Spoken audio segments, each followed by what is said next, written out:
Good morning mga katisi. Naimbag nga agsapayo amin kakabsat nga karurat.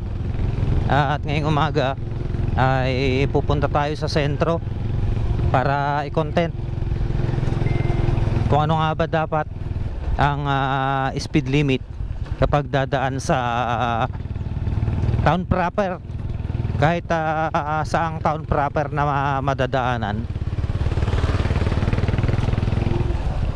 Dahil napansin ko mga ka-take care, maraming mga motorista na hindi marunong mag-slow down kapag dumadaan sa town proper, where kung saan alam naman po natin na ang town proper ay mataong lugar at crowded, maraming sasakyan.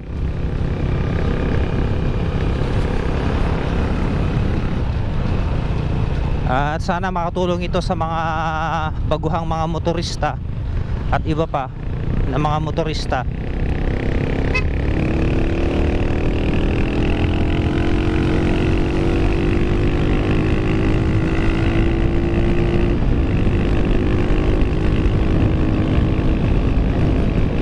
Dahil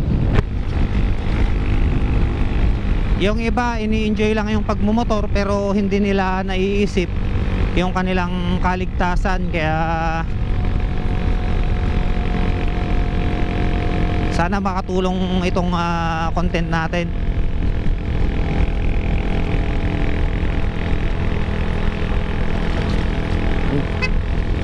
Nandito pa lang tayo sa San Aurelio sa Eken.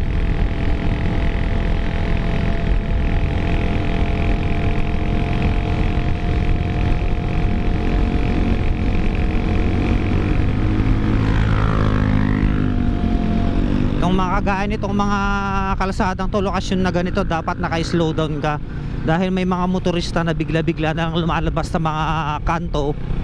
O kailangan marunong tayong mag slow down. Ito na kagaya nito mga ka-taker, dito sa kalsada na to, accident prone area to. So kailangan magbubusina ka pero at the same time mag-slow down ka. Maraming mga motorista yung mga hindi alam pa yung kanilang ginagawa pagdating sa ligtas na pagmamaneho. Yun ang nagpapahamak sa kanila. So ito mga ka-taker, kung mapapansin nyo, nasa Pugaro na tayo, medyo crowded na yung mga sasakyan. So kailangan dito naka-slow down ka na, hindi ka na pwedeng bumakbak. At dahil nga pinag-uusapan natin kung ilan dapat ang speed limit dito sa town proper, dito pa lang nag-slow down ka na. So ang pinaka speed limit mga ka-taker kapag approaching ka na dito sa town proper ay nasa 20 to 30 kph lang, depende sa luwang ng kalsada. Kung wala namang masyadong sasakyan mga tao, pwede mong i-30 pero wag kang lalampas doon. Ayan, naka-slow down tayo mga ka-taker. Slow down lang tayo dahil mapapansin nyo kabilaan may mga sasakyan, may mga tao. Ayan, slow down lang tayo, hindi mo pwedeng bilisan. Tapos kapag nakakita ka ng pedestrian lane, mag-slow down ka. Or kapag may tao sa kabila, kailangan mong huminto ka agad para paraanin yung mga pedestrian. So ito kagaya nandito na tayo sa town proper, kailangan slow down ka pa rin. Kailangan mo munang lampasan yung crowded area bago mo bilisan. So nandito na tayo sa medyo maluwang, pwede mo nang dagdagan. Pero gaya nga ng sabi ko, yung mga kanto-kanto, kailangan naka-slow down ka, mag-i-slow down ka. So ito, nakon na natin kung ano ba dapat yung dapat gawin pag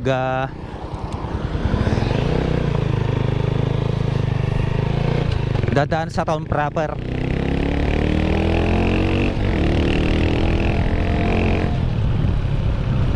At ito, pabalik na tayo.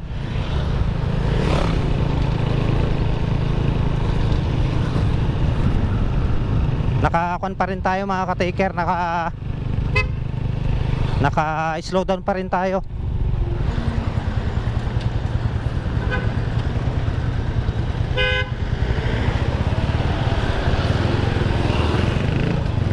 Dong, stand.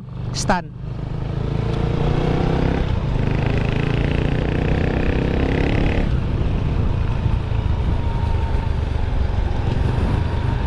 Yun, sana may mga motorista tayong matulungan sa content natin ngayong araw.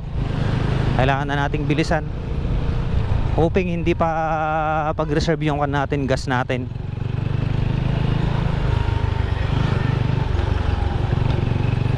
Tapos yung mga ganito, o kahit mabagal ka, iwasan mo pa rin laging nakatutok or iwasan mong tumutok sa mga sasakyan. Yan yung mostly na nangyayari kapag mabagal yung sasakyan. Diyan madalas nagkakaroon ng banggaan sa likod. Kasi yung ibang motorista nakatutok, tapos siyempre pag maggugo yan, biglang bibirahin, biglang pipreno, eh ikaw na nasa likod nakatutok pa, hindi ka makakapagpreno kaagad. Kaya yung tamang kaalaman lang talaga ang kailangan para makaiwas tayo sa anumang disgrasya sa kalsada. Yun lamang po mga ka-take care. Meron tayong nag-aantay na isang deliver.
Yun, ginaid natin si sir na pumunta sa shoulder lane dahil may pick up dun sa kanyang likod.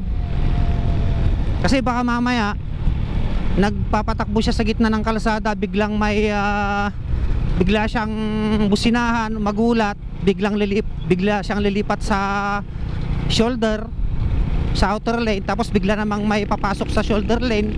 Yun ang delikado. Kaya hanggat kaya nating mag-guide sa mga ibang motorista, tulungan natin mga ka-take care, pero sa tamang paraan, sa tamang proseso.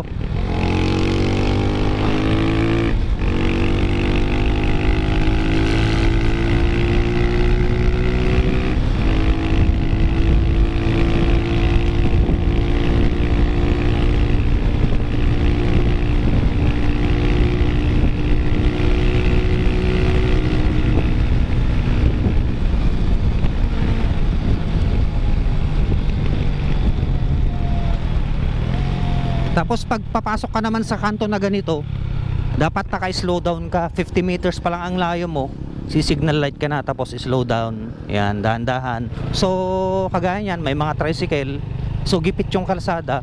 Kailangan pag papasok ka, full stop, slow down, lingon. Siyempre mag-full stop ka muna, slow down bago ka lilingon. Hindi yung lilingon ka muna bago ka mag-stop. Antay, mang libre ka manggarat, may 1 kilo antay. May 1 kilo. Nga sa ba? May sama ka ano? Shout out, shout out.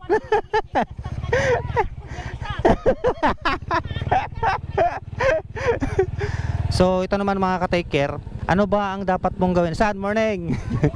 So ito naman mga ka-take care, habang walang sasakyan sa likod, ano ba ang dapat nyong gawin kapag dadaan kayo sa tapat ng school? So dalawang school yung magkasunod, elementary tsaka high school. So ganun pa rin mga ka-take care, speed limit 20-30 kph kapag dadaan ka sa tapat ng eskwelahan, dahil maraming mga estudyante, mga sasakyan, mga magulang. Ayan, so ito i-demonstrate natin dito pa lang.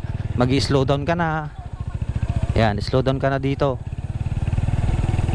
especially kapag uwian na ng mga estudyante mga ka-take care. Kailangan naka slow down ka. Ayan, so ito tapat ng school, dapat naka-slow down, naka-speed limit ka ng 20-30. Kung masyado namang maraming estudyante, gawin mong 20. Kung talagang maraming estudyante, bagalan mo na lang. Huwag mong bibilisan, dahil alam naman po natin kapag mahirap ka, mahirap gumasto, magmumulta ka, pwede kang makulong. Tapos kapag kulang pa yung mga papel mo, wala kang lisensya, marami kang babayaran.